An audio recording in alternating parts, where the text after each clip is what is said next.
Hello Aries, and welcome to your January 2018 general reading.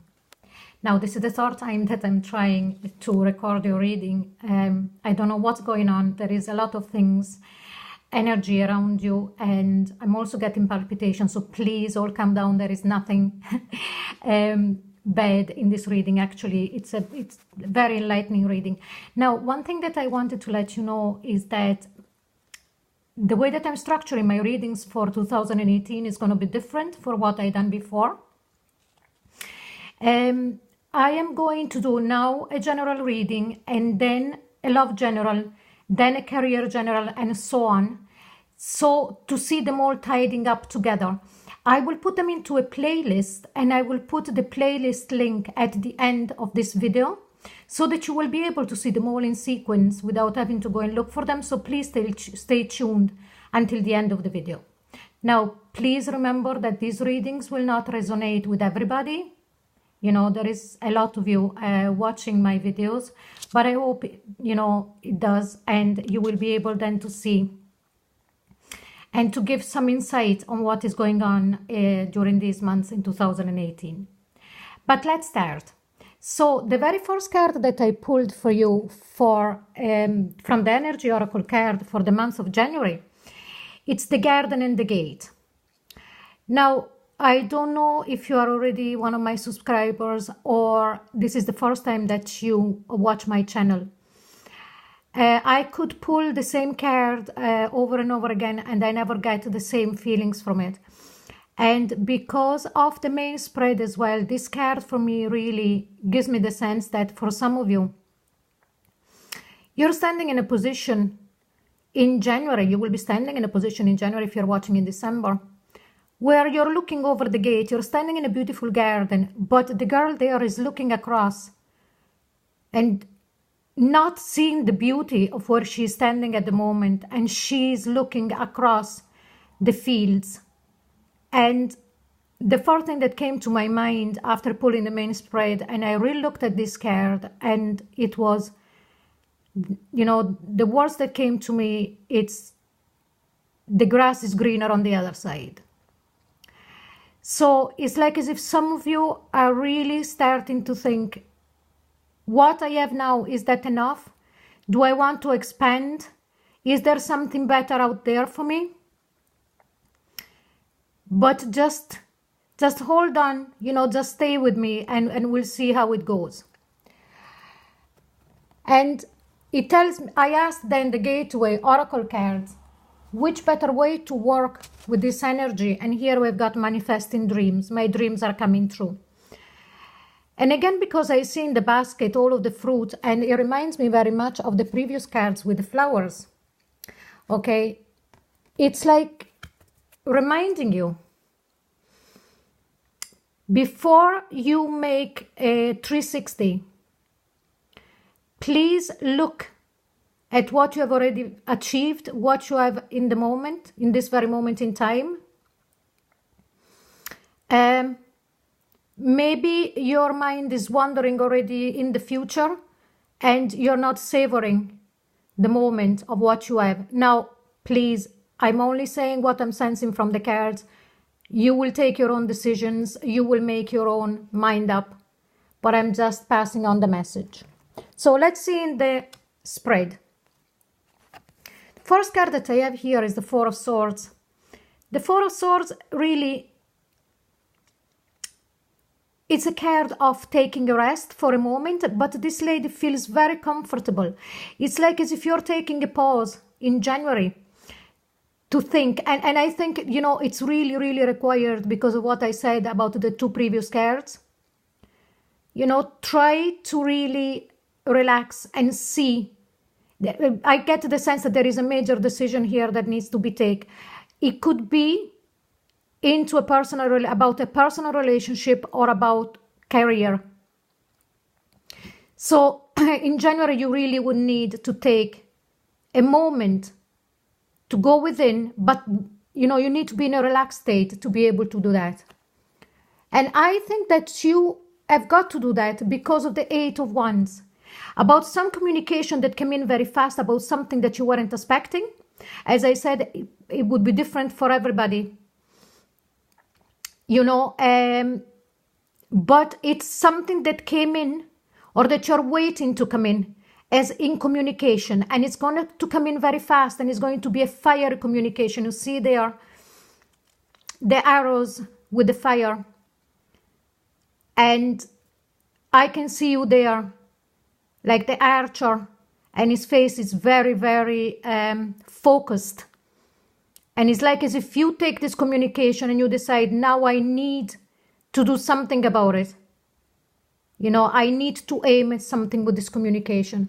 And what I strongly sense here, this communication has got something to do with the past. So it could be a past relationship or something that happened in the past within your relationship, or something that happened in the past within your career. Or a past career, maybe you left a job and now you heard from the job again, or something like that, because the Six of Cups talks about things from the past. And what have happened in the past, whatever situation, you know, it applies to you, it really left you felt out in the cold. With the Five of Pentacles, you felt that you were hard done by, and you felt as if you were put aside. And I sense that some of you left the situation, or at least emotionally you had left the situation, because in this particular deck, in the Tarot Apocalypse, the Five of Pentacles, there is two men on a boat. Even though they're on the boat, they didn't move yet, but that tells me that maybe if not physically, you emotionally started to distance yourself from this situation. And here we've got the Prince of Swords, communication again. So we've got the Eight of Wands here. As I said about the communication coming in very fast, if it didn't come in already. And here we've got the Prince of Swords. The Prince of Swords, it's harsh communication, something that comes in that could be said in an immature way. You know, we can say things with compassion and with empathy, or we can say things just the way blah, that they just come out, they can be brush. Could be somebody that you are connecting with from the air group. So Aquarius, Libra, or Gemini. But please don't get stuck in that. Or it could be somebody that embodies these archetypes. So very much in their mind, very much in their thoughts.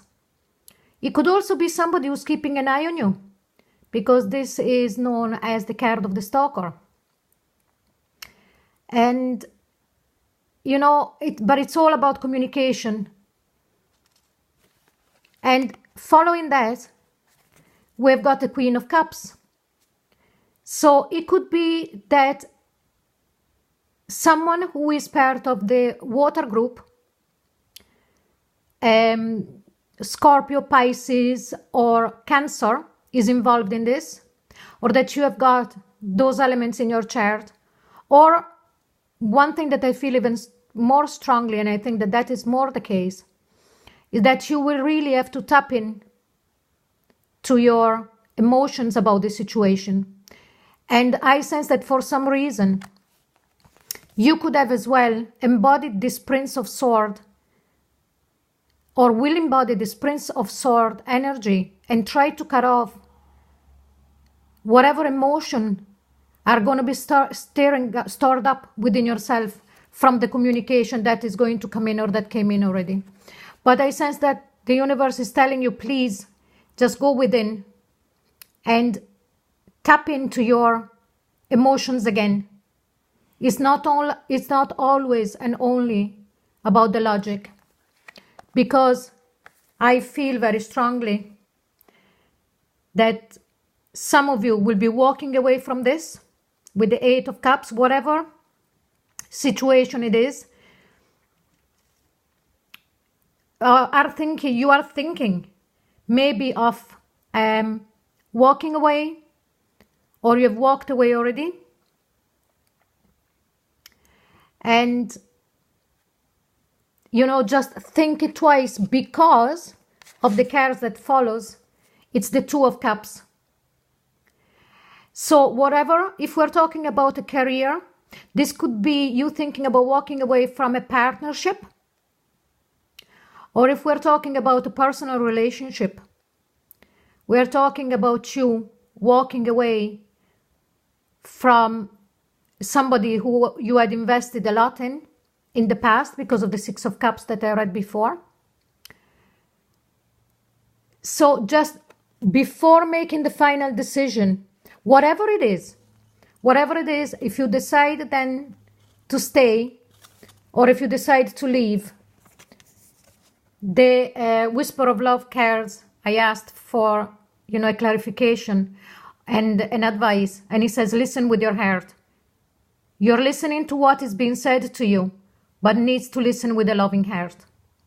So whatever communication, and it completely makes sense because we've got the Eight of Wands here, news coming in, communication coming in very fast, and the Prince of Swords, if it's not you embodying that energy. So really read and listen between the lines, listen to the silences, because before making a step, before making a final decision, because I sense that this will be a final decision one way or the other, just remember that the grass can be greener on the other side, but it may not, or it might be. So just, the advice from the universe is really for you to take a pause with the Four of Swords, listen with your heart about the messages that are coming in from the outside, the intuition that you're getting from within yourself, and then make a decision. So this is your reading, your general reading, Aries, for the month of January. Again, I will do all the rest of the readings as soon as possible. I will put the link to your playlist where I will put all of the Aries reading for January. And also every 10 days, I will be doing interactive readings. That means that whatever question you have, I will pull 3 major arcanas. They will be face down. You will be picking one of the choices, and then you will be able to get advice on whatever questions you have. Okay, I hope you enjoyed this. If you did, please like, share, and subscribe. And for private reading, I will put all of the details below. Thank you very much for watching. Bye-bye.